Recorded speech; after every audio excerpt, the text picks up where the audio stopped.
Hola, buenas, bienvenidas al bloque 2 del máster de análisis funcional de conducta que lleva por título Fundamentos metodológicos en el análisis instrumental del comportamiento.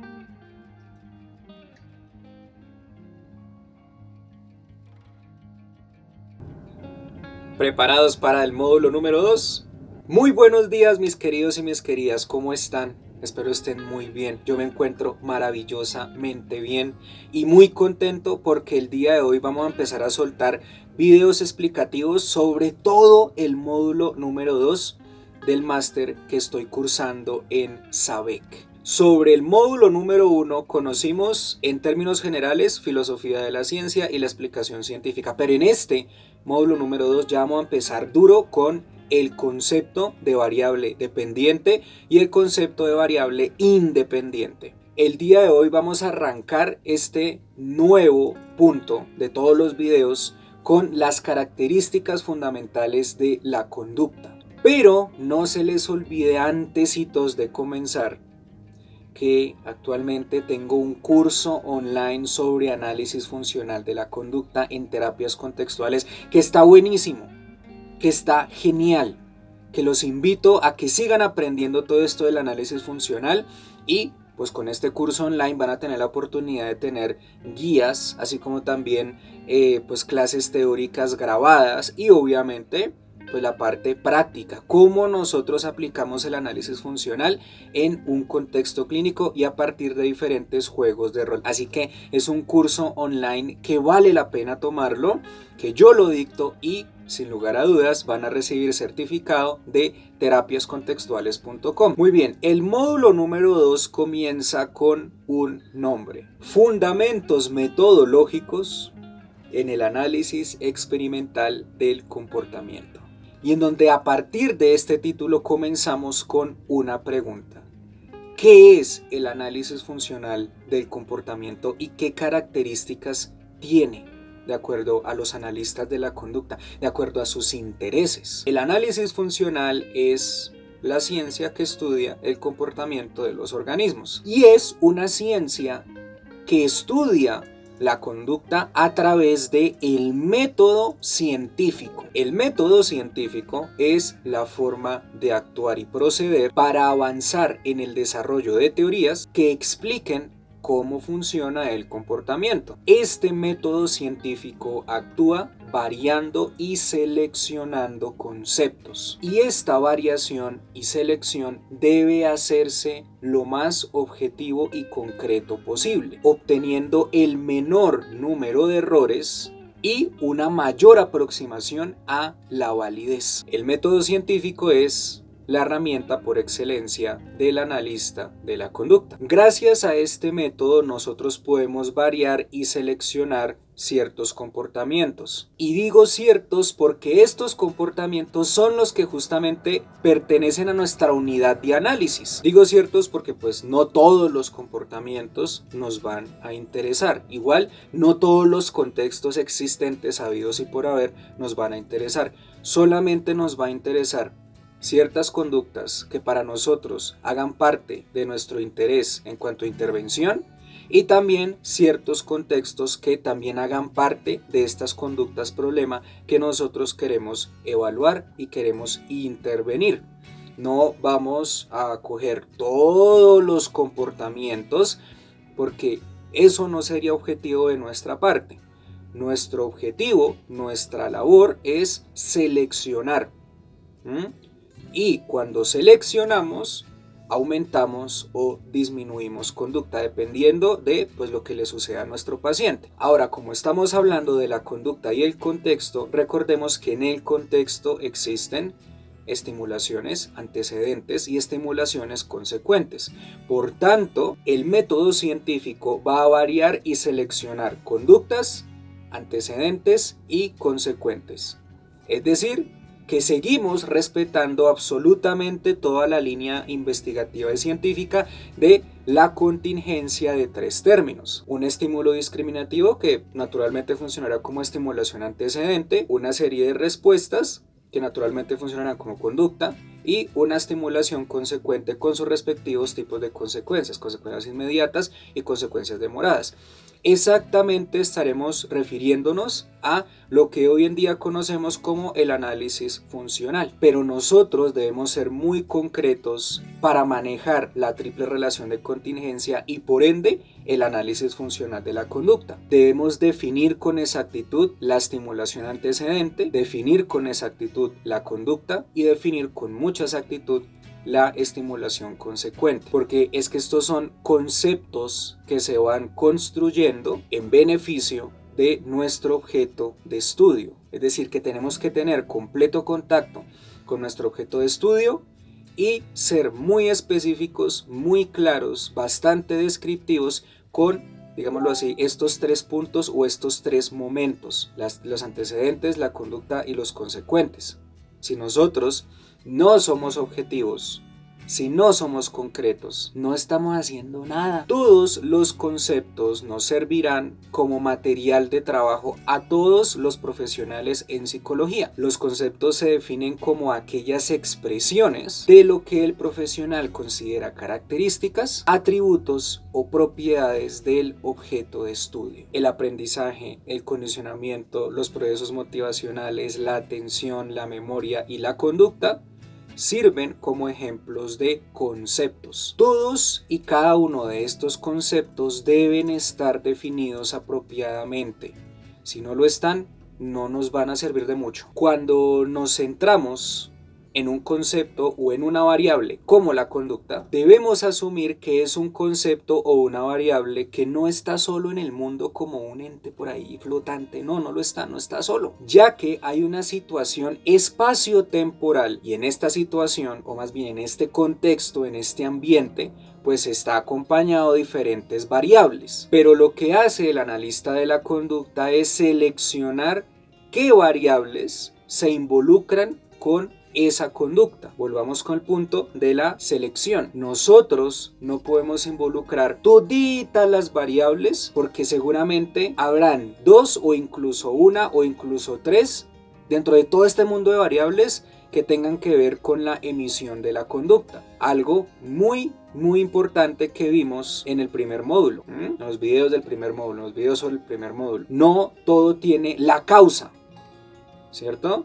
La conducta no parte de una sola causa, sino de varias causas. Y claramente, obedecer este principio nos aproxima a lo que nosotros, como lo vimos anteriormente, nos aproxima a la explicación científica correcta y objetiva. Y a todo este mundo de variables que puede que estén sobrando, es decir, si ya seleccionamos 3 variables que tengan que ver, que tengan relación con la conducta, pues podemos asumir el resto como parte del contexto o simplemente como variables extrañas. Entonces aquí estamos hablando de al menos 2 tipos de variables: las variables del objeto de estudio y las variables extrañas. Las variables objeto de estudio son aquellas variables que pueden considerarse como variables independientes y variables dependientes. La variable dependiente en todo el apartado del análisis aplicado es la conducta.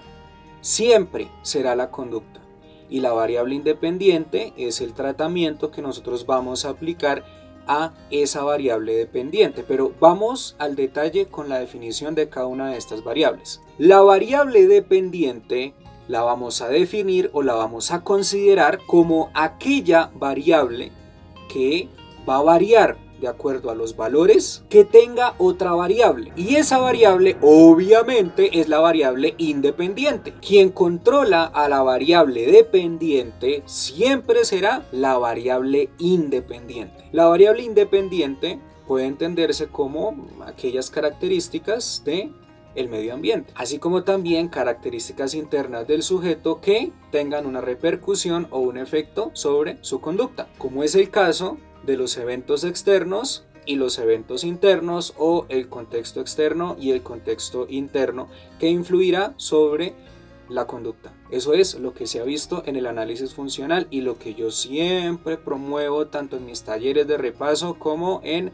los videos que están viendo en el canal de YouTube o en el grupo de estudio de Facebook. Y además eso hace parte del principio de causalidad, que no es una sola causa, sino que son varias causas. Ahora, recuerde, la estimulación antecedente y la estimulación consecuente incluso también servirían como variables independientes, ya que tu conducta está bajo el control de ciertas estimulaciones. Bien, todo este cuento de las variables objeto de estudio nos abre otra pregunta.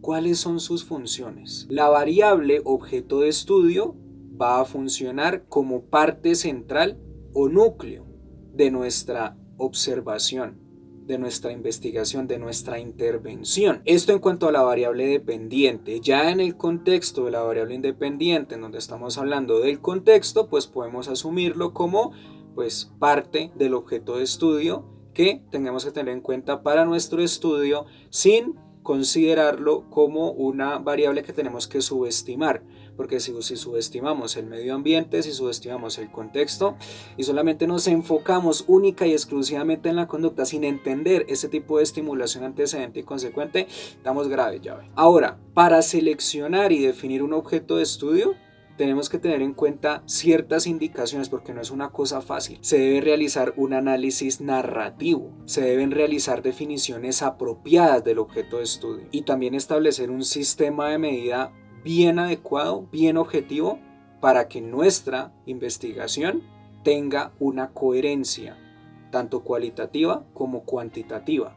Si nosotros no trabajamos con lo cual y ni con lo cuanti, graves también. El conjunto de variables se mide de acuerdo a un apropiado o adecuado sistema de medida, porque todo esto que estoy mencionando nos lleva a tener y a comprender información relevante que nosotros necesitamos para resolver el planteamiento problema, es decir, para fijarnos en la conducta, en el contexto y ver cómo, dependiendo del caso, podemos aumentar la probabilidad de ocurrencia o disminuir la probabilidad de ocurrencia de una conducta. El hecho de obtener información precisa y pues objetiva, información útil, va a depender mucho de la fase de evaluación, especialmente de la entrevista semiestructurada.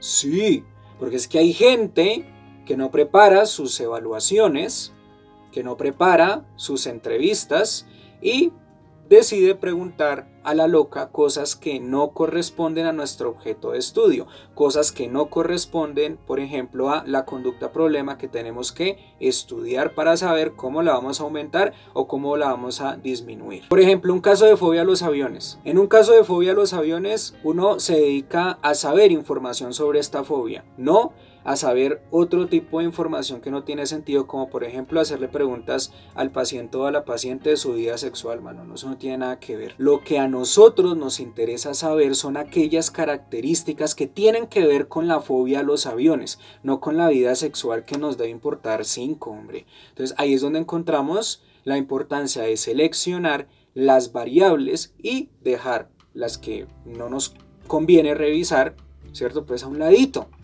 ¿Vale? En el caso de la fobia, pues ¿qué tiene que ver la fobia con la actividad sexual de la persona? No tiene ningún sentido. Enfoquémonos en hacer preguntas muy bien hechecitas bajo el contexto de la entrevista semiestructurada que pues indaguen sobre las características de nuestro objeto de estudio en vez de preguntar bobadas, por favor. Ahora bien, uno también tiene que tener una serie de criterios para seleccionar la conducta problema, la conducta que pues está causando malestar en la persona o la conducta que haya que aumentar o la conducta que haya que disminuir.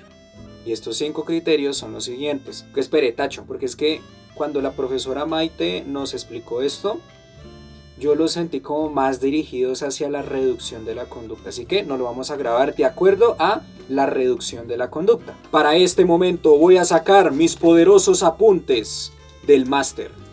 Los criterios son los siguientes. Criterio número 1.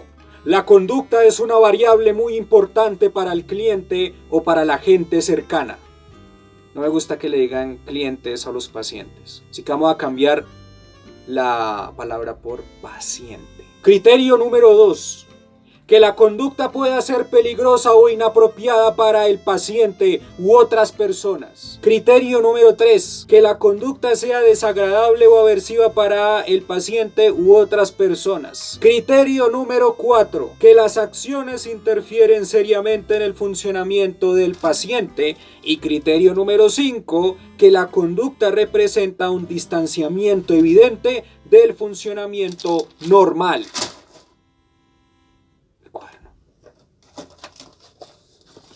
Se me dañó ya.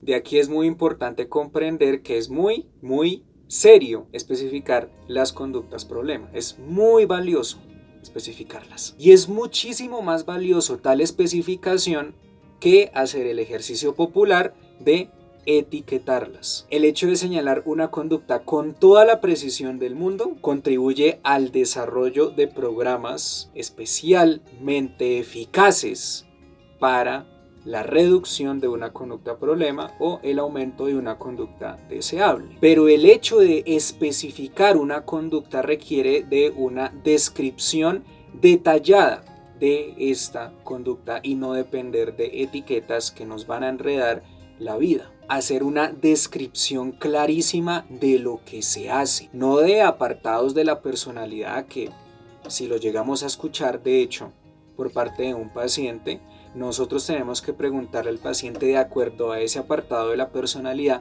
qué es lo que hace. Por ejemplo, usted es una persona mala, usted es una persona perezosa, usted es una persona nerviosa, usted es una persona agresiva. Cójaselo suave, ya ve que era un ejemplo. No se vaya a desuscribir de mi canal, si no se vaya a ir. No se vaya a ir, por favor, no se vaya a ir. Esas son características de la personalidad que no son claras, ya ve. Usted tiene que aprender a operacionalizarlas, a describirlas detalladamente para saber qué es lo que hace para ser considerada una persona mala, qué es lo que se hace para ser considerada una persona perezosa, qué es lo que se hace para ser considerada una persona agresiva. Si nosotros no indagamos esta información, nuestro trabajo será plena y fácilmente subjetivo y cualquier cosa lo puede tumbar. No dependamos de los juicios de valor. No dependamos de las etiquetas, no dependamos de aquellos conceptos de la personalidad que son legos, porque pues como psicólogos estaríamos quedando muy mal.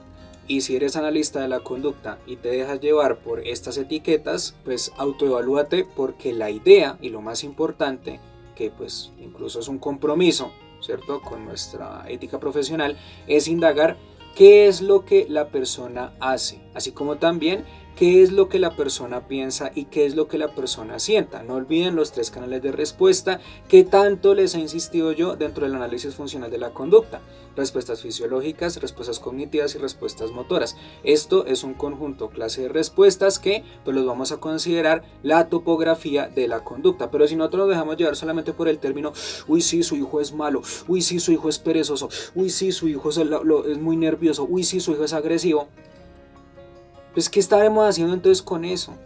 No estamos haciendo nada útil, ¿vale? Tenemos que identificar qué es lo que hace la persona y ayudarla, ¿vale? Sea para aumentar conducta o sea para disminuir una conducta problemática. La elaboración de la definición operacional, como la definición más importante que tenemos que tener en cuenta entre 2 tipos más de definiciones, se hace indicando las actividades o las operaciones necesarias para medir o manipular una determinada variable. Se especifica la conducta en términos de pasos, así como si estuviéramos leyendo un manual de instrucciones que nos dice el paso a paso, el pasito a pasito, en este caso de la determinada conducta que se está emitiendo.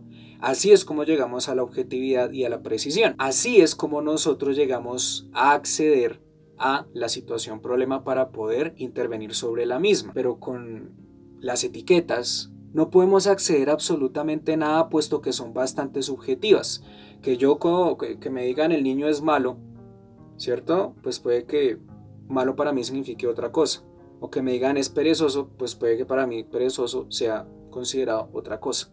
Por esa razón es muy importante la definición operacional y también lo que conocemos como la definición topográfica y la definición funcional, que también las vemos dentro del análisis funcional de la conducta. Así como todo se lo has enseñado, así. Todas las definiciones de la conducta se basan en la topografía. Una topografía hace énfasis en la forma de la respuesta. Y las topografías se basan en las funciones que claramente corresponden a las consecuencias de la conducta. Tanto la topografía como la función nos deben arrojar datos interesantes e importantes para nuestra intervención. Datos que sean significativos y replicables. Ahora, todas las definiciones de la conducta deben tener 3 propiedades fundamentales e irrefutables. Toda definición de la conducta debe ser clara, objetiva y completa. Cuando hablamos de claridad nos referimos a la observación directa de las características de la conducta. Y cuando hablamos de claridad, normalmente nos ahorramos mencionar o pensar en lo que serían los eventos privados,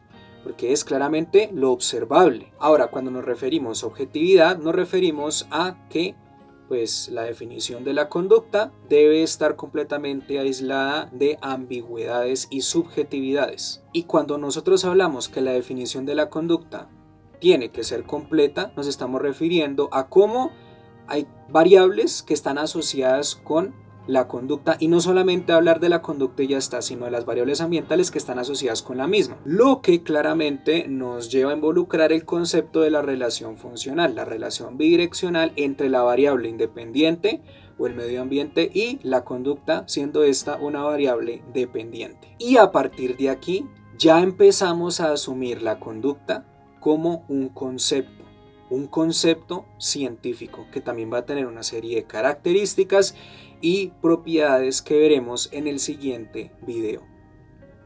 Muchísimas gracias por su atención. Que mi Dios los bendiga. Espero que estén muy bien. Espero que estén cómodos con estos videos que estoy realizando, que les sean de gran utilidad. Y entonces nos veremos en una siguiente oportunidad para hablar un poco más al detalle de lo que es el concepto científico. Nos vemos. Hasta la próxima. Gracias por su atención. Y no olviden que tengo el curso online en análisis funcional para las personas que de pronto quieran presentarlo. Nos vemos, mis queridos y mis queridas. Hasta la próxima. Chao pues. Adiós.